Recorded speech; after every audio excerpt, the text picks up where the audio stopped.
এই রমজানে একটি নামাজের কথা বলবো, শত কষ্ট হলেও এই নামাজটা আপনি ছাড়বেন না, একবার হলেও এই নামাজটা আপনি পড়বেন। নবীজি এই নামাজের এত গুরুত্ব দিতেন, নবীজি বলেছেন জীবনে একবার হলেও তুমি এই নামাজটা পড়বে। এই হাদিসটি ইবনে মাজাহ শরীফের, তিরমিজি শরীফের এবং আবু দাউদ শরীফের 1297 নম্বর হাদিসের মধ্যে এই হাদিসটা বর্ণনা হয়েছে এই নামাজের কথা।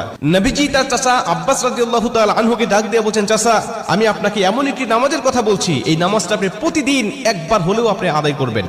চাচা যদি প্রতিদিন সম্ভব না হয়, অন্তত সপ্তাহে একবার হলেও আপনি নামাজটা পড়বেন। যদি সপ্তাহে সম্ভব না হয়, তাহলে আপনি মাসে অন্তত একবার এই নামাজটা আদায় করবেন।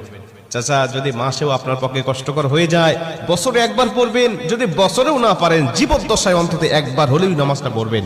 কারণ এই নামাজটা এত পাওয়ারফুল নামাজ। এই নামাজটা আদায় করার কারণে আপনার প্রকাশ্যে অপ্রকাশ্যে যত গুনাহ করেছেন, আপনার ইচ্ছায় অনিচ্ছায় যত গুনাহ করেছেন, আপনার অতীত জীবনে যত গুনাহ করেছেন, সব গুনাহ আল্লাহ আপনাকে ক্ষমা করে দেবে।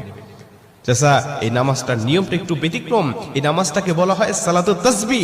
এই নামাজের মধ্যে অতিরিক্ত কিছু তাসবিহ পাঠ করতে হয়।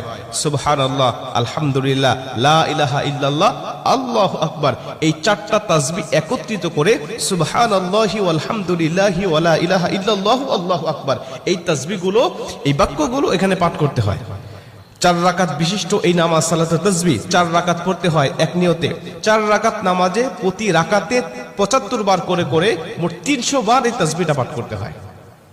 সুবহানাল্লাহি ওয়াল হামদুলিল্লাহি ওয়া লা ইলাহা ইল্লাল্লাহু আল্লাহু আকবার, এই তাসবিহটা, এই দোয়াটা 75 বার করে করে প্রতি 4 রাকাতে মোট 300 বার করে আপনি পাঠ করবেন। কি নিয়মে পাঠ করবেন আমি আপনাকে নিয়মটা শেখাচ্ছি। আবু দাউদ শরীফের 1297 নম্বর হাদিসের মধ্যে যে নিয়মটা এসেছে, আমি এই নিয়মটা আপনাকে শেখাচ্ছি। আমাদের সমাজে আর বেশ কিছু মানুষ বেশ কিছু নিয়ম বলে, কিন্তু আমি আপনাকে হাদিস থেকে সরাসরি নিয়মটা জানাচ্ছি। এটা আপনি রেকর্ড করে নেন, খাতা কলম থাকলে লিখে নেন।